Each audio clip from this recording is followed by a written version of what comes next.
Kung tatanungin mo naman ako na okay lang bang mag-masturbate kahit na kasama mo naman yung partner mo? For me, my answer is yes. Pero dapat alam yan ni Mrs. Maitim ba skin? Underarm at singit mo? K-Skin ang bahala sa'yo. Premium ang ingredients, paraben-free and sulfate-free, and FDA-approved, kaya safe for everyone. With K-Skin, ibalik ang alindog mo. Huwag nang magpahuli. Hi guys! Welcome back to our channel. Kamusta po kayong lahat? Sana ay nasa mabuti po kayo. At sa mga hindi po nakakakilala sa akin, my name is Cheryl Ting. At kung bago lang po kayo sa channel na to, pwede po ba makahingi ng isang favor to please consider to subscribe dito po sa ating channel. And also, huwag niyo na rin po sanang kalimutan i-like and i-follow ang ating Facebook page official and also ang ating TikTok account, Cheryl Ting. Maraming salamat po. And for today's video is another concern video. Ang sabi niya is, question. Example. Married na ang guy. Okay lang ba kung sakaling mag-juxt ang lalaki without telling his wife? Or mas maayos na humingi ng help sa wife na gawin yun kung sakaling gusto ng guy magpalabas?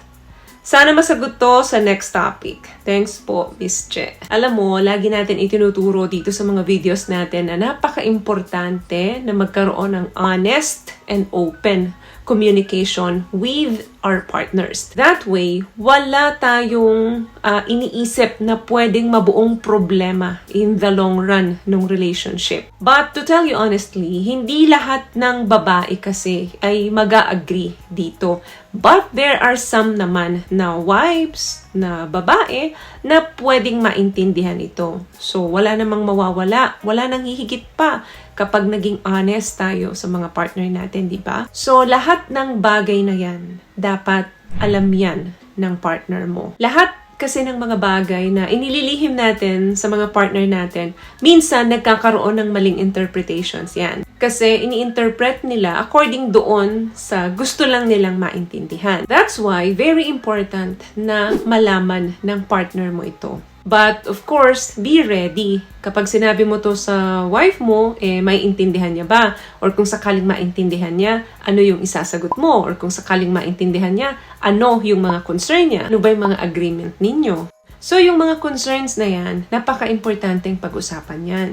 Kasi meron talagang pagkakataon na magkaiba kayo ng libido. So, yung libido mo nung mga time na yun, mas mataas. Yung libido ni Mrs.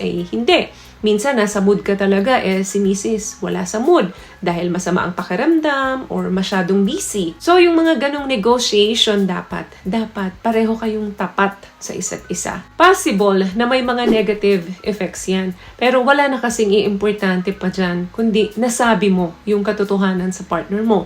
Gaano mo ba ito kadalas ginagawa? Sa tuwing kailan mo lang ba ito gagawin? So, dapat, yung mga yan, alam nung partner natin yan. Let's say, baliktarin natin yung situation, di ba? Si Mrs. ang nagsasarili kasi ikaw ay walang time. Or minsan, may mga lalaki din naman talagang mababa ang sex drive, di ba? So, baliktarin natin yun. Nahuli mo halimbawa ang Mrs. mo na nagsasarili ng hindi mo alam.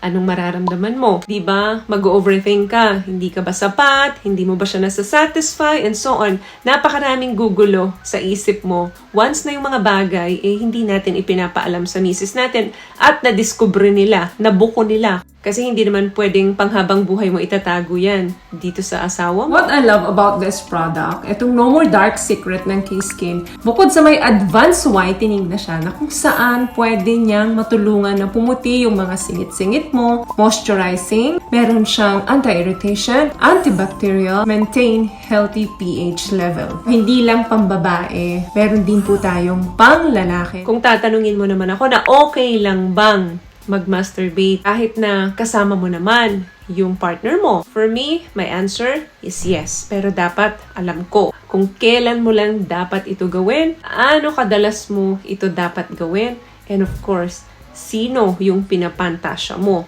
Dapat kasi kapag gumagawa tayo ng ganito, wala tayong ibang pinapantasya kundi yung mga partner natin. Kasi once na nag-fantasize tayo ng ibang tao, part na po yan ng cheating. Yung nag-iisip ka ng ibang tao habang ginagawa mo yun, is cheating na po yan. So yung mga ganyan, non-negotiable yan kapag dating dun sa partner nyo. Dapat nire-respeto nyo yan. Kaya importante na mapag-usapan nyo talaga yan kasi kung papaano, kung kailan, kulang dapat yung gagawin.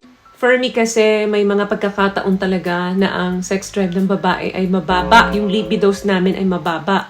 Samantalang ang lalaki, bihirang-bihirang mag-fluctuate ang libidos niyan. So yung mga ganong pagkakataon, talagang naiintindihan ko yan. As long na alam ko, malay mo, di ba? Minsan mag-join pa si Mrs. sa'yo. So kailangan pag-usapan nyo talaga yan. Kung gagawin mo ba yan solo or with your Mrs. So kung ano man yung mapagkasunduan nyo, dapat respetuhin nyo. Ang importante lang, dapat alam yan ng misis mo. Huwag mong hahayaan na siya yung makadiscover pa nito. Si Chuck, ang iisipin niya is nag-cheat ka sa kanya. Ang iisipin niya, hindi siya enough para sa'yo. Marami nang gugulo sa isip niya na hindi ka na attractive sa kanya, hindi mo na siya mahal, and so on. So, it's better na dapat alam yan ni misis. Pigilan ka man ni misis na huwag mong gawin yan, kung hindi naman na ibibigay ni misis lahat ng mga pangangailangan mo. Kasi there are times talaga na hindi maganda yung mood ng mga babae. Kaya doon na ngayon,